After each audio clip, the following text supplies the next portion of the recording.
What is hell? I maintain that it is the suffering of being unable to love.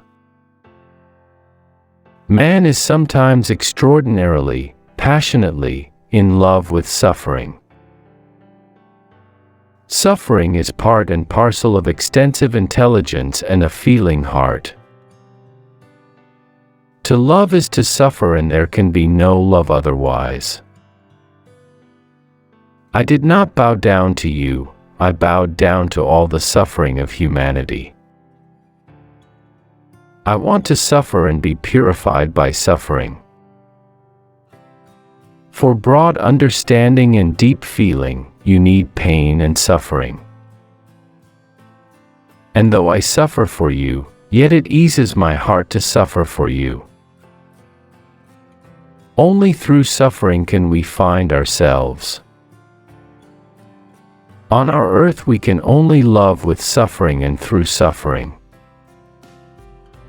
Suffering is the sole origin of consciousness. I want to suffer so that I may love. Break what must be broken, once for all, that's all, and take the suffering on oneself. Sometimes a man is intensely, even passionately, attached to suffering, that is a fact. Accept suffering and achieve atonement through it, that is what you must do. I drink because I wish to multiply my sufferings. I am a fool with a heart but no brains, and you are a fool with brains but no heart, and we're both unhappy, and we both suffer. Pain and suffering are always inevitable for a large intelligence and a deep heart. The really great men must, I think, have great sadness on earth.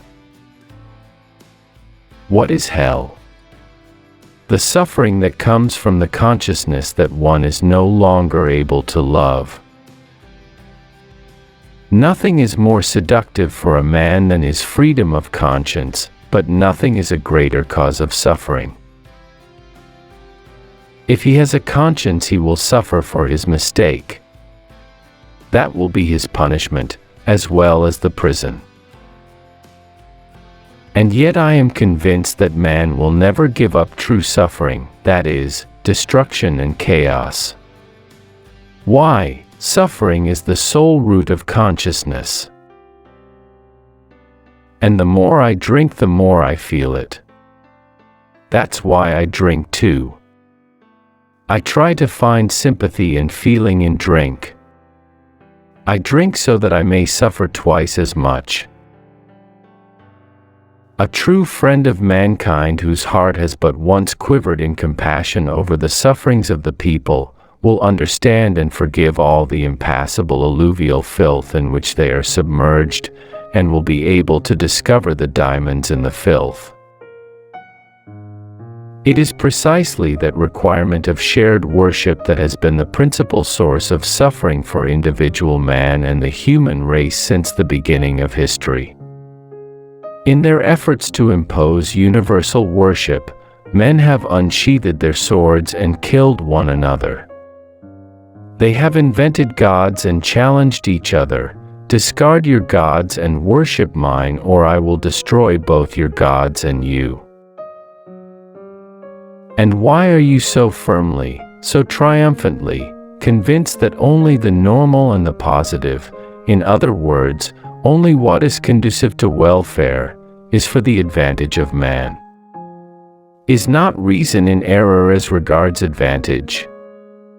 Does not man, perhaps, love something besides well-being?